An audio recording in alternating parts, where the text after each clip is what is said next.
Yeah, I think it's been good, most of the year. I think maybe a little dip in his play right after Sweden, a little bit, and then he's kind of gotten going again. And you can see when he gets going, it's a difference maker for our team. I actually want to ask about your video coach team. I know that we talked the other day about your sort of reliance on them for pre-scouts and things like that. A lot of people know about the challenges and helping you spot offside and interference and things like that. But what all goes into that for them? For developing those pre-scouts, how many hours are involved in what they do? Yeah, I mean they're the kind of the engine that runs a lot of our group back there. They spent countless hours poring over games for the pre-scout, and then presenting to the team. Law presents to the team before every game what he sees. Obviously, we work in coordination with each other, puts a game plan together. We talk about it, but he's kind of he runs point on a lot of those things, which is very helpful for our staff, and I think he's the best in the business. And then Andrew does a little bit of everything. I think he's crucial I'm a big believer in stick battles and puck battles. So he pours through post-game, he's pouring through all of that stuff. He does our scoring chances for and against. He does who's on the ice each time.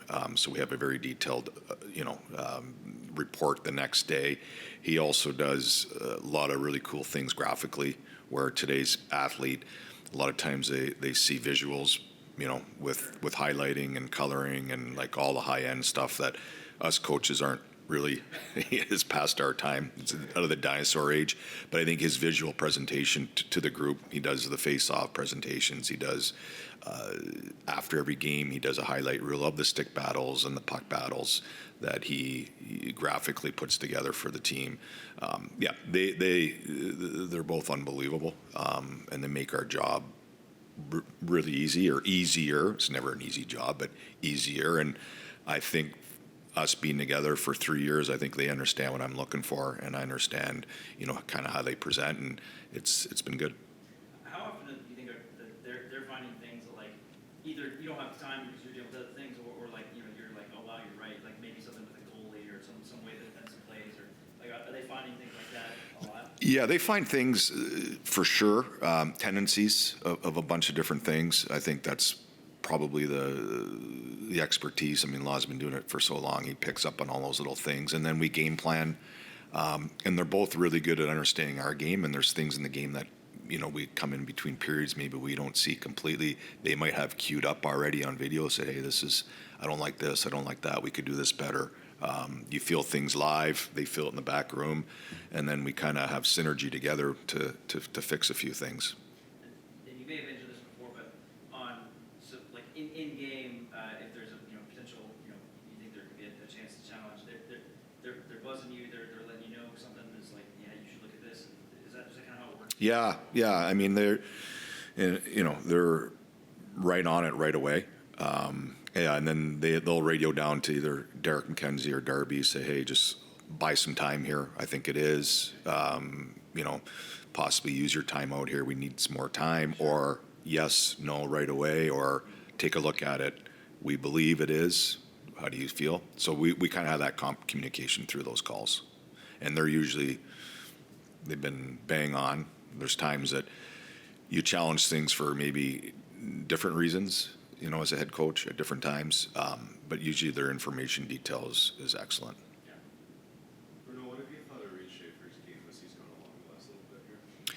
Yeah, I mean, I think he's played really well. Obviously, I thought that was one of his best games in St. Louis. I think he's a young player in our league. I think what happens a lot of times when you get called up, you have a really good push the first couple games, and then you slip a little bit. And for him, we've had some of those games where we got into penalty trouble, and then there's some power plays, and we kind of lost him. To be in all fairness to him, he wasn't given great opportunities in some of those games.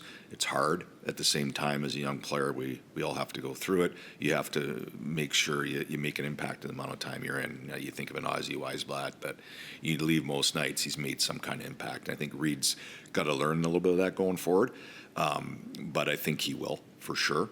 And it was really good to see him. I thought he played a really strong, kind of heavy, fast game the other night in St. Louis, and I'm hoping he can build off of it. Any thoughts on Nick Saban joining the ownership group? I mean, to have a guy of his stature and join the group's pretty cool, pretty special. We were lucky to spend some time with him, and listen to his thoughts and how he sees things. And as a coach, to be around a coach, like he said, of his stature, of his accomplishments, of how decorated he is, and just be a sponge and absorb is a pretty cool opportunity. I'm not sure how much he'll be around, but when he is around, it's pretty cool. Yeah, he spoke to you, the team, the development camp, right? Yeah, and he sat with the coaches, and he was around for, I think, a day. So I think that's a cool experience for everybody, and how can you not be a sponge around him?